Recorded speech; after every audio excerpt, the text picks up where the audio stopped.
everyone. It's Arshaad from Interact RDT. Welcome to another episode of our podcast. Today, we're diving into a topic that is vital for any business looking to grow without the guesswork. Today's topic is on how to discover the profile of your ideal customer, or in other words, ICP, Ideal Customer Profile. Joining me is someone who's been deep in the trenches of strategy and customer insight.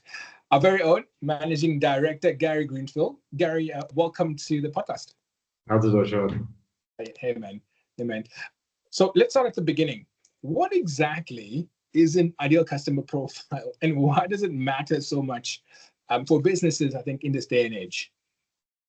Thanks, Arshaad. I think it is quite a hot topic at the moment, and it comes off the back of many years of companies sort of struggling with custom segmentation, companies struggling to develop like customer personas that are actually used within the organization and add actual value, and companies just generally struggling with performance of their products and services when they're pushing them to market.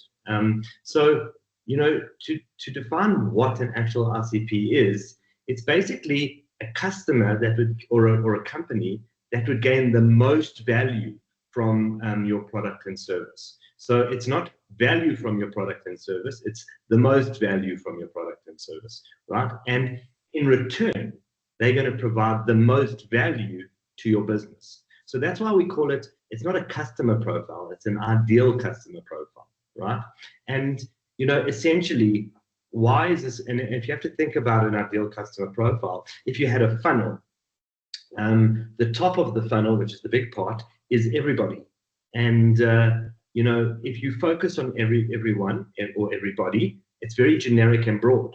And in life, generic and broad doesn't drive results, especially in a tough competitive market at the moment.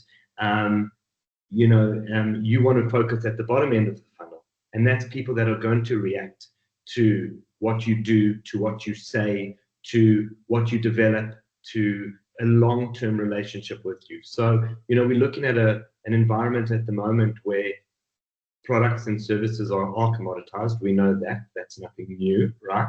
We're looking at super advanced technology innovations, which allow companies and people to develop new products quickly, right? And it's hard to keep up with what everyone else is doing. We know that 90% of new product ventures fail. So, so companies are spending so much money and time developing these services, but they're not realizing the value at the end of the day. And that's why we say that you want to focus on a specific customer profile when you're busy developing these products and services, and also to help you with your business value proposition in terms of, facing markets that are completely saturated or just, there's a lot of competitors. We find with a lot of clients that that every day they've got new competitors popping up. So it's becoming very difficult to compete. So, you've got to look at then what is your approach to how you systematically innovate, how you develop new products, how you evolve your current products. We get a lot of clients going, our product we're not getting sort of the market penetration we want. Why? And that's where we have to look into what's going on. So the benefits of that is really, what it does if you develop these ICPs, it helps you prioritize your efforts. So it gets everyone focusing their time and their energy, on one profile of customer, and so everything kind of can come together. So marketing, sales, and everyone kind of knows out of everyone who we could potentially serve, we know exactly who we want to serve the most, and we know who to focus on. That brings alignment and harmonizes all the different departments, right? Exactly. I think we're super laser focused on who we're targeting and what we want to achieve. And not only that, it's also what is the how, it's the how we're going to do that. Because obviously you can sell something, but then they have to use it and the company has to serve the customer. Yeah, I think the more narrow you go in that funnel, deeper your understanding can be of that person, where if you target everyone, you can't really get into that detail and scale. Makes it a lot more difficult, I would imagine. So what's coming to my mind now is, when is the right time for a company to invest in developing their ICP? Is it for startups only? Is it for established businesses? How do they know when the time is right for them to go about this? A question like that is the same as asking when is the right time to invest in your employees, and right. The answer to that is you should be doing it already. And if you're not doing it, you need to do it now. We know that you can't just focus on customers, you need to focus on your employees. And if you don't, you can try and do the best you want for the customers, but you're missing a piece of that pie. So when you're looking at when is the right time, if you think about wastage in an organization, so if you are spending a lot of money on marketing, if you're spending a lot of money on sales, if you're spending a lot of money on product development, right? And that money is actually going to waste if you haven't defined your ideal customer profile. So it's all about, it's a time versus value thing. The longer you wait to do it, the more money you're going to waste as an organization. So you want to improve, and sharpen your pencil around marketing, sales, product development, and operations support, all of that type of thing, ASAP, because otherwise you're just every day just wasting money, spending it on these things without clear focus. Yeah, I see. So not actually, so it's almost like, well, not having an ICP is also costing you a lot every single day. Yet when having, you actually a lot more, not only saving money, but you're more focused on what you want to do and who your products are serving, and your teams are also more focused on kind of the overall mission of who you're serving as a company.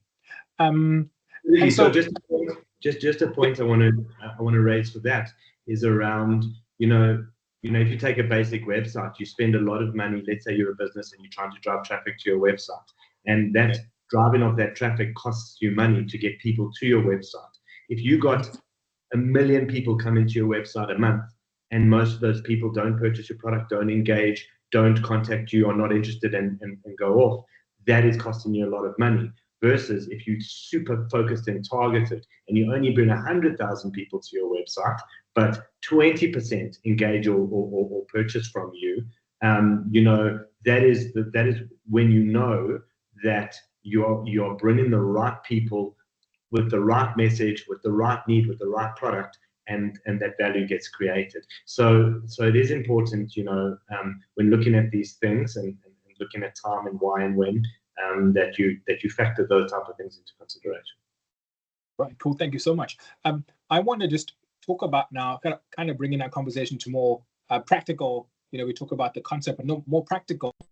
Some of the most, maybe the key building blocks, or maybe the most important building blocks of building an ICP. What should companies be looking at first if they want to get started in this journey? Is it firmographics, behavior, etc.? There's so many things, but what for you comes to mind? So it's quite an interesting question, and it's and I'm going to give you an answer that you probably wouldn't expect, right? So when companies start thinking about customers and start thinking about the profile of those customers and things like that, they jump straight into who, firmographics, demographics, psychographics, behaviors, all of these things. But the mistake that they make is that you actually, and I'm going to sound like a therapy counselor here, you actually have to start with yourself and not the customer. So it seems like counterintuitive to say, well, I want to build an ideal customer profile, and we're saying not yet. The first building block is to actually start with yourself, because you have to be clear on who you are, what you are doing, and why, and before you actually look at, well, then who is this for? And so very often it's about, when you say start with yourself, it's about why do you exist? What does your brand stand for? In a commoditized world, you might be offering a financial services product, and there's 20 other organizations competing against you offering the same financial services product, right? But the key difference is that you have different brands, you have a different purpose, you stand for something that the others don't stand for, and that's unique to you and unique to your organization's DNA. Okay, that's the first building block. when the second thing is you have to look at like, what are your unique differentiators? So everyone that builds a product, that brings a product in, are thinking about, why am I better than the next person, the company next to me in offering that? Now, you get a lot of startups that are looking for gaps in the market, things that might not currently exist, which is fine, but they do currently exist because there's always a competitive alternative.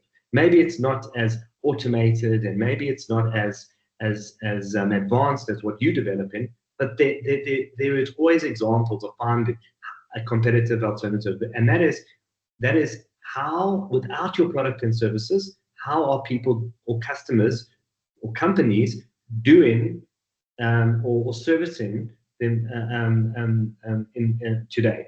You know, what are they doing in order to facilitate whatever your product or service offers? And then you also got to look at like what's distinct and unique about your product. And if you can't define that, then you don't really have a product that I would say is going to be successful when you launch into market. So that's why it's important to look at, well, what is unique about you? The next thing is, and sometimes the answer is, well, there's nothing unique about us. And that's okay, that's fine. But then, you know, it's going to be very difficult for you to be competitive in the market. The next thing that I would say is to, you know, define your product or service for your ICP. So what we're saying there is choose one product.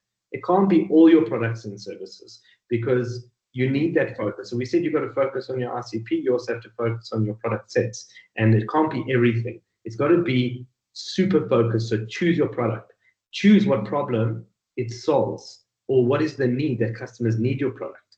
And then very importantly is around the product proposition. So, you know, the product proposition is really the differentiated value that your organization is going to deliver to its customers, and why your customers or your potential customers are not going to be able to live without your product. And then you also need to have a look at your product. Is it going to service a need that's already met out there in the market, or is it going to service an unmet need, a gap in the market? Because it's very different strategies when you're looking at a need that is met versus a need that is unmet in the market. So, you know, if you have to look at really innovations and innovative companies, you know, that have been there. So if we take Airbnb for an example, you know, yes, there was a product before Airbnbs where you could go and rent short-term rentals like hotels for staying when you want to travel. But then Airbnb came along and they looked at, well, what are the problems of people going into that? And they looked at, well, in booking accommodation, in staying and traveling, what are those unmet needs? And they focused on those unmet needs and developed a product and service around those unmet needs. But that's what they wanted to do as an organization, as a startup, versus an established organization where you might be offering financial service products. And there's lots of companies that offer those same financial services products. So it's already a met need, but you're trying to differentiate yourselves to gain market share. And you need to understand that going into this. And then the next building block is to really define the market you want to be in. And, you know, so that can be defined as probably like 3 or 4 different type of markets that you could look at. So the one is a market that is a healthy market where, you know, customers are buying products, competitive products. It's in demand. People want what your product offers, and you don't have to go and convince customers to want the product itself. You just got to try and convince them that they want your product, right? The next type of market is a dying market. So, you know, years ago, if you had a DVD rental store and, you know, you saw that DVDs are going out of fashion and no one is renting DVD, no one has DVD players because it's all going online into the cloud, that's what we call a dying market.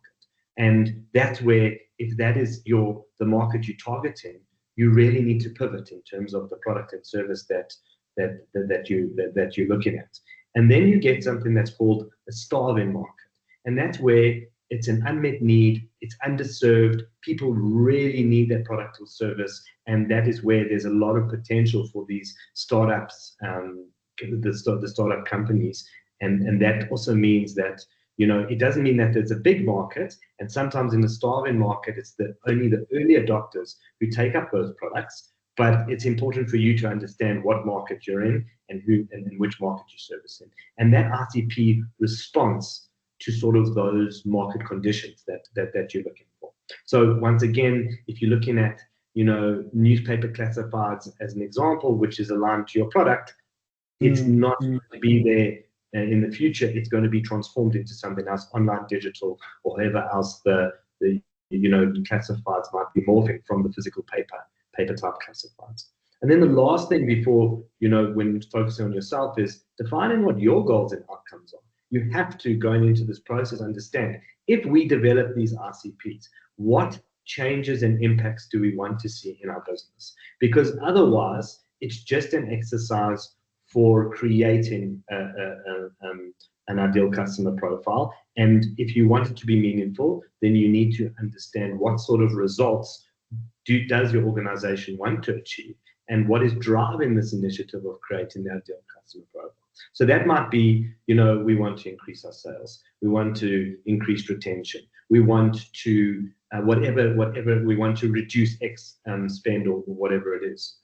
So it's very important. It's like, well, why are we doing this and what do we expect from this? So you can measure the success and impact once you implement this within your organization. So those are the building blocks to start with and looking at internally. Now we need to focus externally. And this is really where companies struggle with and how do you go about doing this? Now, you have to remember that companies are at different stages. So you might have a startup company, you might have a small business, you might have a very established business. So, when you're looking at defining your ICP, you might have customers already, or you might not have customers already, right?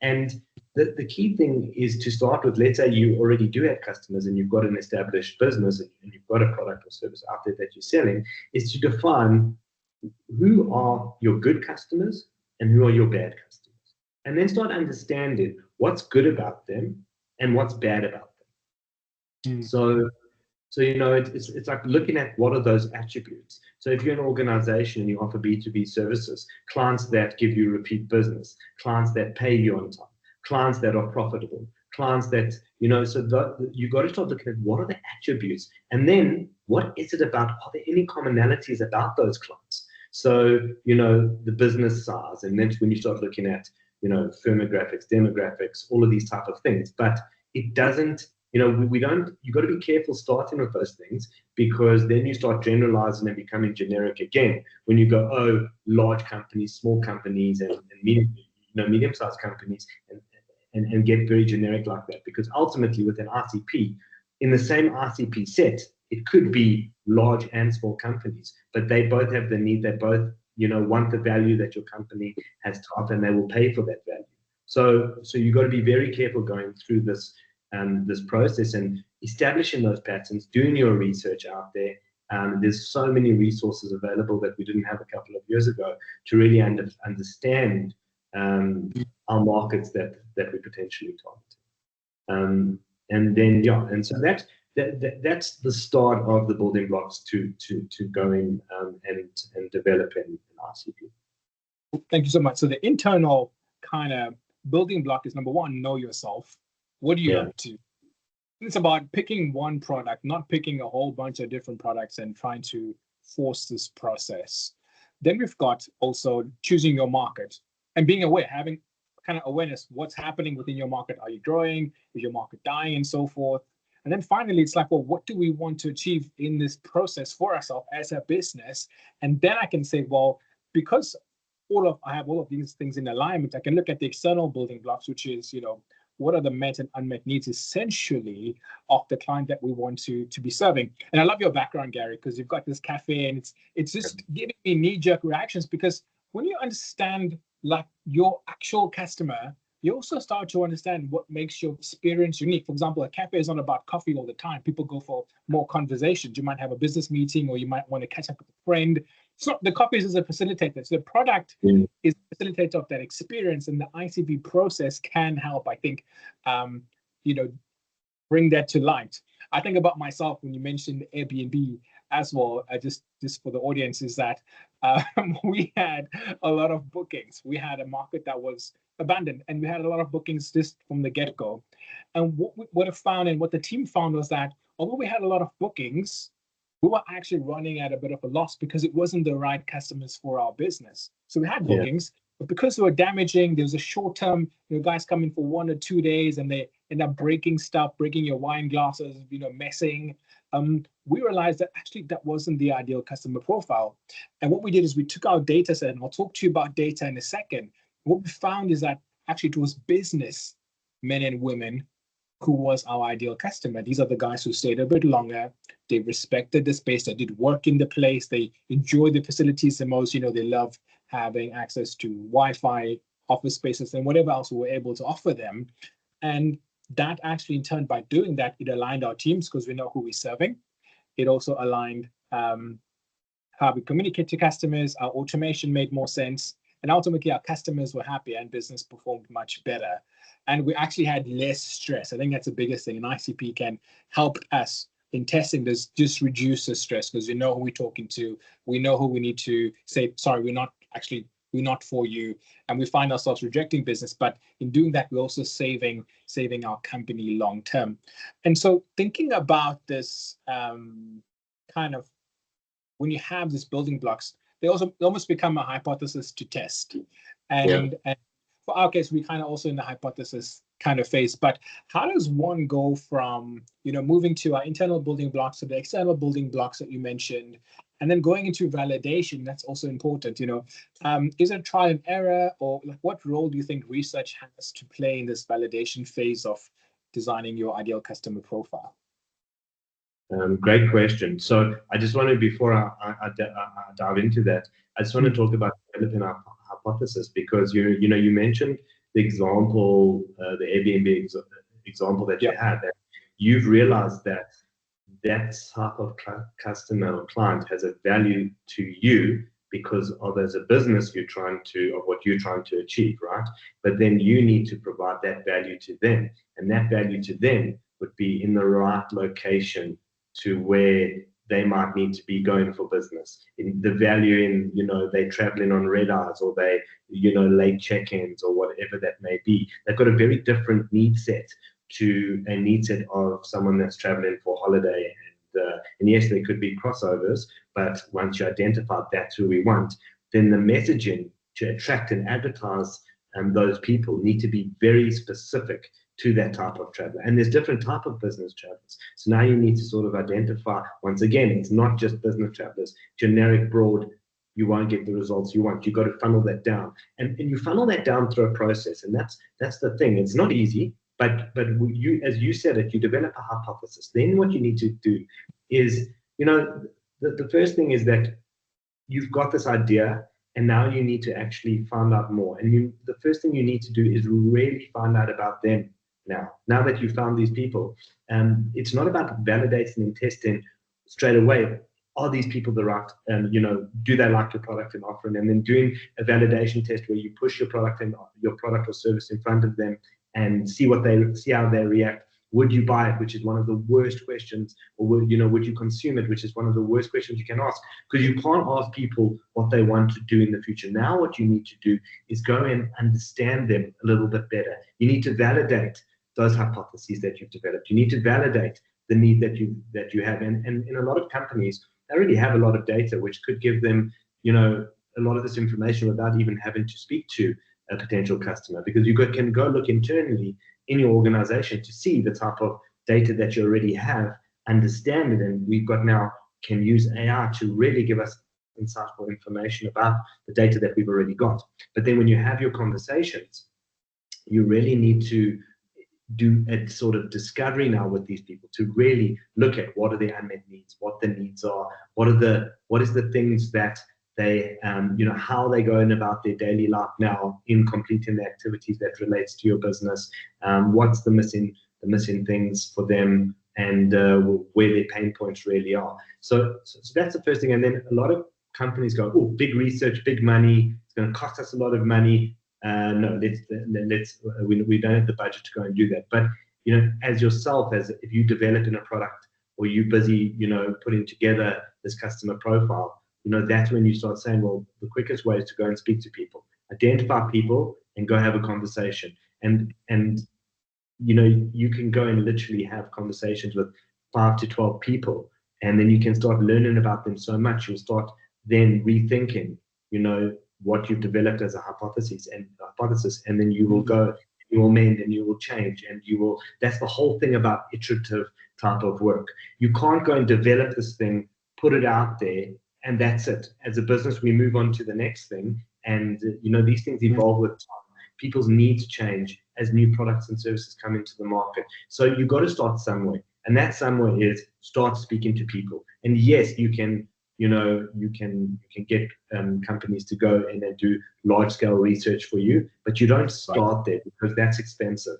So you start with as little as speaking to 6 to 12 customers, and then you can expand it as you go through this journey. But it's a journey that is not a start and stop.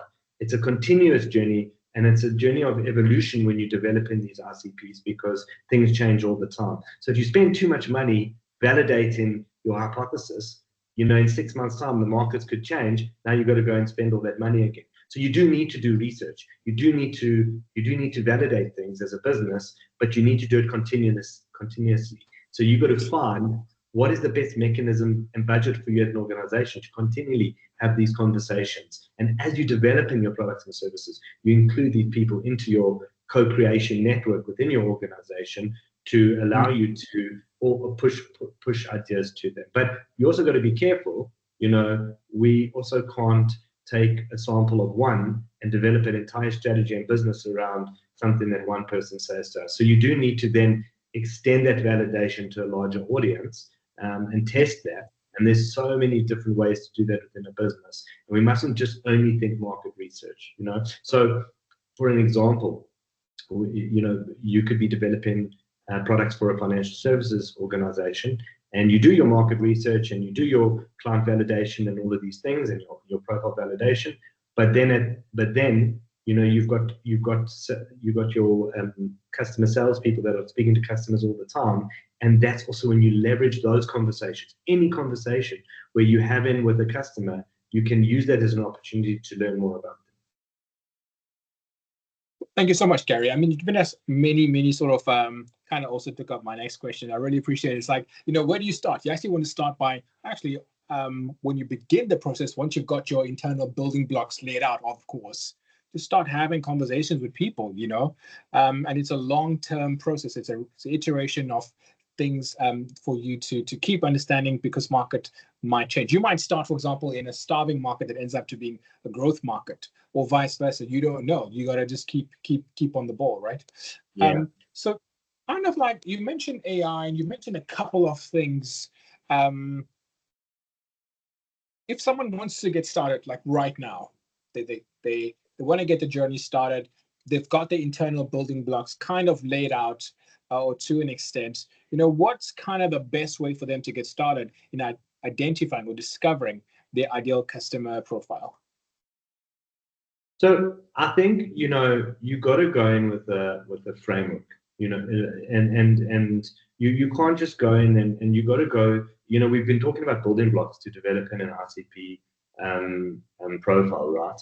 And there's certain things that you need to do, and there's a certain process that you need to follow, and that is something that's important. So that when you go into this journey of developing your ICP, you need to use tried and trusted methods. You need to follow, organizations that have been doing this a long time, that have been learning, failing, iterating around developing these things. And you also need to be able to measure what matters. So what's important is to also define what are the measurement criteria, so that when you develop these things, whether you're performing good or bad, and how you need to iterate and refine it. You might develop an ICP. It might not give you your intended improvements that you wanted. Then you need to go and look at why, and you need to refine it. But it's important that you have a process. So what we did is we have so many clients that are struggling in this space, struggling with market segmentation, struggling with their competitors, struggling with differentiation, struggling with not performing the way that they want to. And that's why we took our learnings over a 20-year period of doing this and developing segments, personas, buyer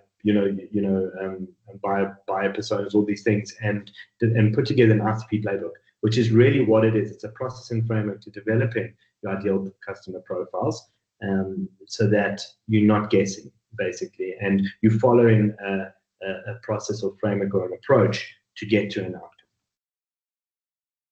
I love that. It makes me think about, we just also worked on a project. I think you and I worked on a project recently, which was for the traveling industry, and they were redoing a website. And when we went through this ICP process of talking to customers, we found that one of the most important assets on the website, which is a very quick way to get quote out, was actually going to be redesigned and kind of over innovated. They were going to actually innovate themselves out of business, and customers said, no, hey, we love this, and because they wanted convenience. And so this ICP product is not just a way for, or this methodology approach, not a way for businesses to scale. It's also a way for businesses to kind of preserve the good that they already have. So Gary, kind of any closing thoughts from your side in terms of the ICP? Do you have any closing thoughts? I think the closing thoughts for me is that everyone is struggling with, most organizations are struggling with win rates, sales cycles, wasted marketing, close rates, all these type of things, these stats that we measure. There's many stats that an organization can measure, and a lot of companies are saying they want to be customer centric and that they're a customer centric organization, but they're not.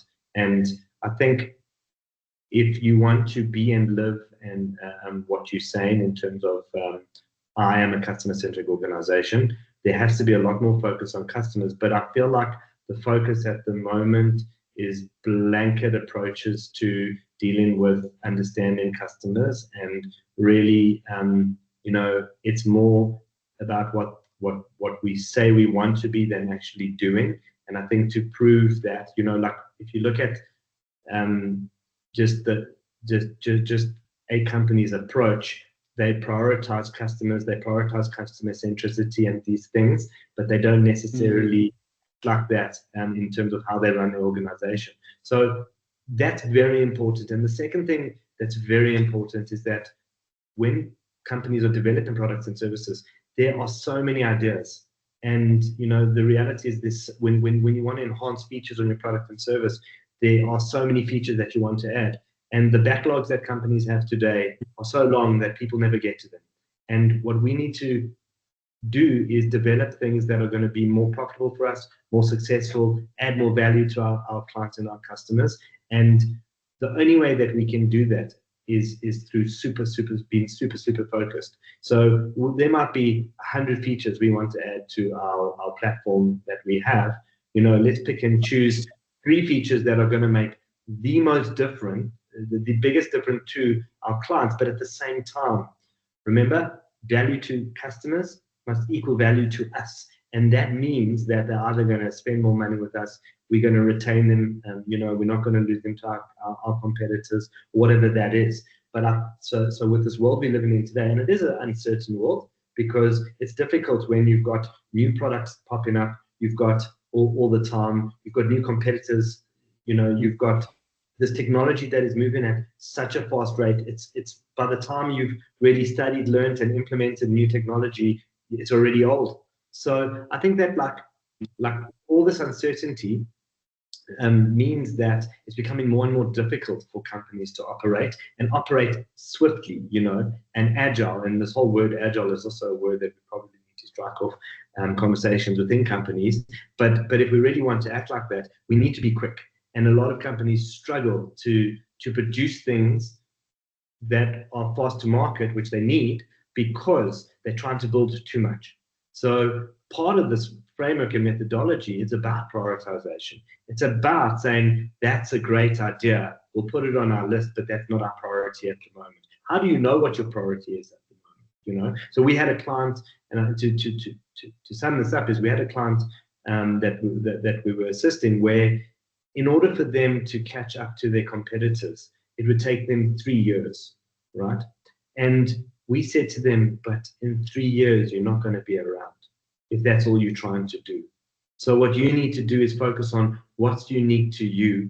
You need to win the market that is going to be add most value to you as a business, and rather focus on that, because if you focus trying to keep up with your competitors, it's too late. And I think that is the alarm bells that are ringing for a lot of organizations. Is we had certainty in the past, but are we going to keep up to be around tomorrow? And we don't know. So the only way we can do that with how rapid things are going is by making sure that we are super focused, our teams are super focused, and we all understand who, why, and what we are building our products and services for. Yeah. Well, Gary, I think you make a lot of wonderful, wonderful points. And that brings us to the kind of close of our conversation today. So thank you so much for your time. Thank you for your insight. It's been really powerful. For those who want to connect with you, I understand that you are on LinkedIn, right? Is that the best way to check you out? And I'm sure there's people who want to learn more about this. And for those who are listening, and those who are keen to start discovering their ideal customer profile, Gary and team has something special in store for you. So we've got an Interact RDT playbook that will soon be releasing, right, in 2025. For those of you who are interested, there will be a link in the description of this episode for you, or you can just go to our website, www.interactrdt.com, and click on the product page. You'll find all of the information that you need. Within this playbook, you're going to find the framework that Gary's talking about and a lot more value adds, bonuses. You really are going to be taken by the hand and guided through this process. That's all from us for today. We really wish you well. Please take care and goodbye for now. Thanks, Dave. Bye-bye. Thanks, Arshaad.